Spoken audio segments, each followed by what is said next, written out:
আজকে রক্তদান শিবির তিলোত্তমার স্মরণে আরজি করের যে ঘটনা ঘটেছে সেটা ভুললে চলবে না। তার বিচারের জন্য সোচ্চার থাকতে হবে আমাদেরকে।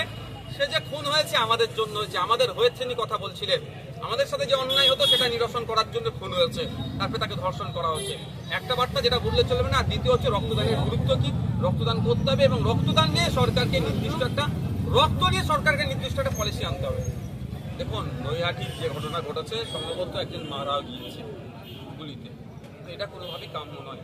সত্যি অবাক লাগছে আমার। বিভিন্ন রাজ্যে আপনি চলে যাবেন, ভোট হয়ে যায়, সরকার চেঞ্জ হয়, কোনো হিংসার খবর পাওয়া যায় না। আর আমাদের এখানে একটা সামান্য উপনির্বাচনে মানুষ খুন হয়ে যাচ্ছে, হিংসা হচ্ছে, মানুষের ক্ষতিগ্রস্ত হয়ে যাচ্ছে। আমরা কোন রাজ্যে বসবাস করছি? না আমাদের রাজ্য প্রশাসন, না নির্বাচন কমিশন হিংসা আটকাতে পারছে না। কেন হিংসা আটকাতে পারছে না, না হিংসা আটকাচ্ছে না? এই প্রশ্নটা আমি সাধারণ মানুষকে মিডিয়ার মাধ্যমে তুলে ধরলাম। বাজারে আলু পেঁয়াজের ক্রমাগত মূল্য কম বৃদ্ধি হচ্ছে, এই নিয়ে কি বলছেন? ওই তো আজ 1200